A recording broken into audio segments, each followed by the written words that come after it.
अष्टविनायक में से एक महागणपति की कथा है। अब ध्यान से सुनो। प्राचीन समय में देव, दानव और ऋषि सब एक ही आकाश के नीचे भय से कांप रहे थे।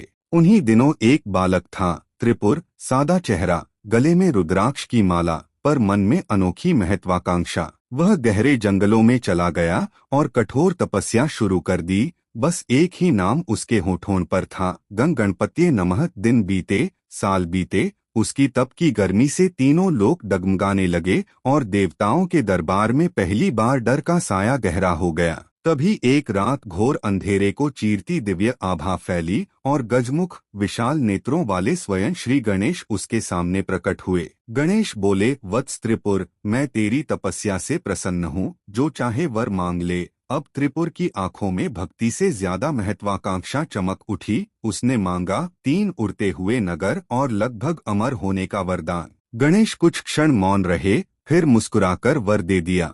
उन्हें पता था कि आने वाला समय सरल नहीं होगा। मयासुर ने आकाश में 3 स्वर्णिमपुर खड़े कर दिए, जिन पर केसरिया ध्वज लहरा रहे थे, मानो विजयोत्सव पहले ही घोषित हो चुका हो। समय के साथ त्रिपुर त्रिपुरासुर बन गया। तिलक चौड़ा हुआ, गहने भारी हुए और उतना ही भारी उसका अहंकार। उसने देवताओं पर चढ़ाई कर दी, स्वर्ग के द्वार टूटे, यज्ञशालाएं बुझीं, इंद्र और अन्य देव अपने ही लोक से बेघर हो गए। डरे हुए देव ब्रह्मा के पास पहुँचे, फिर सब मिलकर कैलाश गए। उन्हें उम्मीद थी कि शिव ही इस महाविनाश को रोक सकेंगे। शिव ने शांत लेकिन गंभीर स्वर में कहा, त्रिपुरासुर को वर तो गणेश ने दिया है, मार्ग भी वही दिखाएंगे। देवताओं ने गणेश का ध्यान किया। वही महागणपति जो आज रंजनगांव में विराजते हैं, उस समय अदृश्य योजना रच रहे थे। गणेश ने एक साधारण ब्राह्मण बालक का रूप लिया। सादा केसरिया वस्त्र, लंबी जटा, गले में एक रुद्राक्ष माला, और त्रिपुरासुर के दरबार में जा पहुँचे। सोने से चमकते महलों और भारी गहनों वाले दरबार के बीच वह शांत सा बालक बोला, राजन, यदि आप ही सबसे महान हैं, तो देवताओं के आगे झुकने की क्या जरूरत? क्यों करनी किसी गणेश, किसी देव की पूजा? अहंकार पहले से ही जवान था।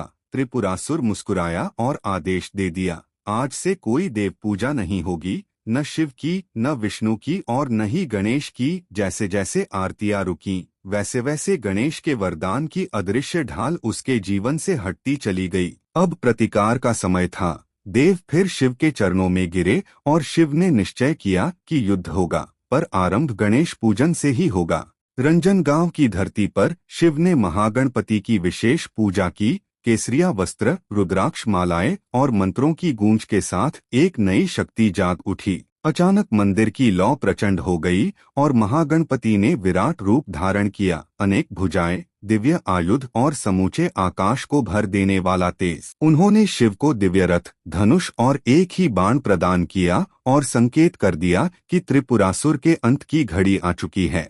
पृथ्वी रथ बनी, सूर्य और चंद्र उसके पहिए बने, देवता रथ के अंग बन गए और शिव महागणपति का नाम लेकर युद्ध के लिए निकल पड़े। आकाश में त्रिपुरासुर के तीनों पुर एक सीध में आकर ठहर गए। वही दुर्लभ क्षण जिसके भरोसे वह स्वयं को अमर समझ बैठा था। शिव ने धनुष चढ़ाया, महागणपति का स्मरण कर एक ही बाण छोड़ा और देखते ही देखते तीनों पुर एक साथ अग्नि और राख में बदल गए। त्रिपुरासुर का अंत हो गया। आज रंजनगांव के इसी मंदिर में केसरिया वस्त्रों और रुद्राक्ष मालाओं से सजे महागणपति विराजमान हैं।